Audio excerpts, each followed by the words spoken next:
Merhaba dostlar, ben Ozan. Bu videoda özellikle şu anda piyasayı düşündüğüm zaman bütçeyi de çok yukarılara çıkarmadan fiyat performans olarak en mantıklı RTX 5000 serisinden bir laptop alıp uzun ömürlü kullanacaksak 5060'lı en sağlam laptoplara yakından bakacağız. Ve baştan belirteyim, her zamanki gibi herhangi bir sponsorluk yok. Bu listede benim almayacağım, önermediğim hiçbir cihaza yer vermedim. O yüzden içiniz rahat olsun. Şu anda piyasayı düşündüğüm zaman RTX 5060'lı laptoplar içinde performans, ekran ve kasa kalitesiyle beraber en önemlisi soğutma sistemi anlamında bu 4 noktada gönül rahatlığıyla önerebileceğim piyasadaki en iyi 5060 laptopları birlikte inceleyeceğiz. Ve şu an için doların 40, euronun neredeyse 47 TL olduğu bu günlerde eğer bu aralar bir laptop almayı düşünüyorsak döviz tarafındaki artışlar 5000 serisi laptoplara henüz yansımadı. O yüzden alacaksanız bence hiç vakit kaybetmemekte fayda var. Ve 5060'lık kronik sorun olmayan, performansı yüksek ve uzun ömürlü bir laptop istiyorsak da şu anki piyasada bütçemiz minimum 60.000 olmalı ve 85.000'e kadar çıkacağız. Çünkü 85.000'in üstünde artık 5070 gibi çok daha sağlam bir GPU var ve bu serinin devamı da 5070 ve 5080 içinde gelsin diyorsan mutlaka yorumlarda bekliyorum. Bu tarz laptop öneri incelemeler gerçekten çok fazla araştırma ve bir o kadar da emek istiyor. Tarafsız, sponsorsuz incelemelerimin devamı için alt taraftan beğenip abone olup zili açmayı unutma.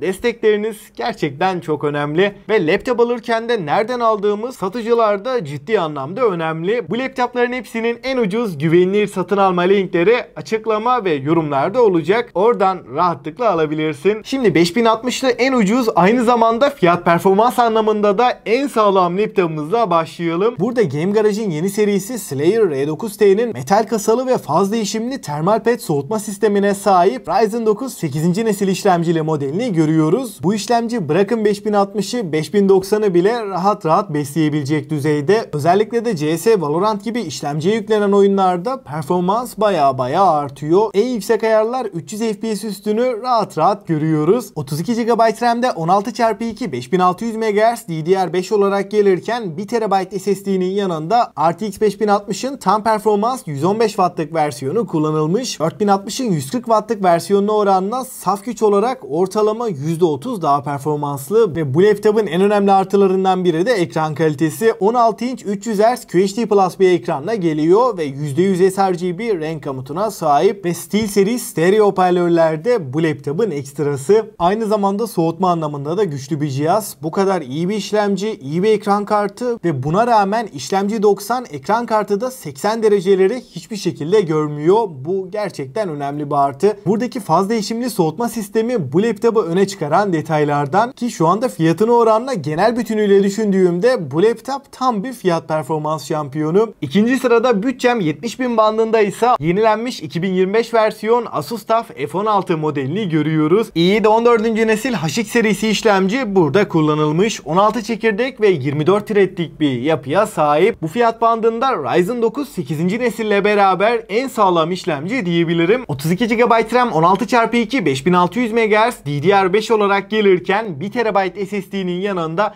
RTX 5060'ın tam performans 115 Watt'lık versiyonunu görüyoruz. Biliyorsunuz RTX 4000 serisinde 4060 140 Watt'tı ama artık 5060 ile beraber sadece performans değil, verimlilik tarafı da ciddi anlamda gelişmiş durumda. O yüzden 115 Watt'lık 5060 4060'ın 140 Watt'lık versiyonundan %30 daha güçlü. Yani artık buradaki maksimum TDP değerinin 115 Watt olarak kısıtlanması kafanızda bir soru işareti oluşturmasın. Oldukça güçlü bir ekran kartı. Ekran kısmında 16 inç 165 Hz Full HD Plus bir ekranla gelirken %100 sRGB renk gamutu ve DCI-P3 renk uzayının tamamını kapsıyor. Sadece oyun odaklı düşünmeyin. Bu laptopu alıp grafik tasarım, Photoshop, video editle uğraşacaksanız da hem performans olarak hem de ekran yönünde gayet memnun edecek bir laptop. Yenilenen soğutma sistemiyle birlikte de işlemci 90, ekran kartı da 75 derecelerin üstünü hiçbir şekilde görmüyor. Kasa yapısı olarak da arka kapak metal, iç yüzeyde de oldukça sağlam bir kasayla karşılaşıyoruz. Batarya performansı da gündelik bir kullanımda 4 saat götürüyor. Üçüncü sırada yine bu bütçelerde ben Asus bir laptop istiyorum. Fakat benim birinci odağım işlemci performansı diyorsan tamamen yenilenmiş tasarımı ve güncellenmiş soğutma sistemiyle beraber Asus TUF A16'yı görüyoruz. Ryzen 9 8. nesil HX serisi işlemci burada kullanılmış. 16 çekirdek ve 32 threadlik bir yapıya sahip. Bu fiyat bandında render, Blender, AutoCAD veya Blender gibi mühendislik mimarlık uygulamalarında kullanacaksanız bu fiyatlarda alabileceğiniz en sağlam işlemci. 16 GB RAM, tek kanal, LPDDR5, 5200 MHz olarak gelirken 1 TB SSD'nin yanında Windows 11'in lisanslı olarak geldiğinde söyleyeyim. Yine 16 inç Full HD Plus ve %100 sRGB DCI-P3 renk uzayı destekli 165 Hz'lik bir ekranla karşılaşıyoruz. Kasa kalitesi, tasarım ve deneyim anlamında Intel işlemcili Asus TUF F16'dan herhangi bir farkı yok. Buradaki işlemci yani Ryzen 9 8. nesil, i7 14. nesilden özellikle çoklu çekirdekte %30 daha güçlü. Eğer bütçem 75-80 bin bandında ve benim birinci odam işlemci diyorsan bu noktada en iyisi. 4. sırada benim birinci odam büyük ekran. Büyük ekranlı bir laptop istiyorum. Aynı zamanda yine bu bütçelerde ekran kalitesi olarak da alabileceğim en sağlam laptopu istiyorsam 2025 versiyon MSI Katana 17'yi görüyoruz. i7 14. nesil HX serisi işlemciyi görüyoruz. 16 çekirdek ve 24 threadlik bir yapıya sahip. 16 GB RAM 8x2 5600 MHz olarak gelirken 1 TB SSD'nin yanında 5060'ın tam performans 115 Watt'lık versiyonunu görüyoruz. Ve 17.3 inç QHD 2K çözünürlük 240 Hz'lik bir panel burada kullanılmış. Yine %100 sRGB renk gamutu DCI-P3 renk uzayının da tamamını kapsayan bir ekran. Ekranda renkler, canlılık ve akıcılık konusunda bu fiyatlarda genel deneyimiyle beraber rakibi olmayan bir laptop. Eğer bütçeyi 5000 daha arttırabiliyorsanız bu laptopun 32 GB RAM'li versiyonunu da rahatlıkla öneririm. Eğer bu laptopun 16 GB RAM'li versiyonunu alırsanız ileride yükseltme yapmak istediğinizde tekrar sıfırdan 16x2 32 GB RAM almanız gerekiyor. Çünkü içinde 8x2 olduğu için birini çıkarsanız tekrar bir 16 taksak 24 GB olacak. 16 GB RAM alıp 32'ye yükseltmek istiyorsak böyle bir masraf da olacak. Ve son sırada her anlamda düşündüğümde performansı, ekranı, kasa kalitesi ve genel deneyimiyle 5060 ile alabileceğim en sağlam laptopu istiyorsam Asus'un ROG Strix G16 modelini görüyoruz. Ryzen 9 8. nesil işlemci burada da kullanılmış ve 16 çekirdek 32 threadlik yapıya sahip ve 32 GB RAM 16x2 5200 MHz DDR5 olarak gelirken 1 TB SSD'nin yanında 5060'ın 115 Watt'lık versiyonuyla karşılaşıyoruz ve buradaki en önemli artılardan 16 inç QHD Plus 240 Hz IPS bir panel burada kullanılmış. %100 sRGB ve G-Sync desteğiyle beraber geliyor. Özellikle burada ekran 17.3 inç gibi çok büyük boyutlarda olmadığı için QHD Plus'la beraber ekran deneyimi piksel yoğunluğu açısından da muazzam seviyede. Metal kasası ve 4 adet bakır borulu yeni soğutma sistemiyle beraber eğer 5060'lı ve her anlamda üst segment bir laptop istiyorum diyorsan ROG Strix G16 şu anki piyasada alabileceğin en iyi 5060 laptop ve açıkçası listeyi de genel anlamıyla değerlendirirsem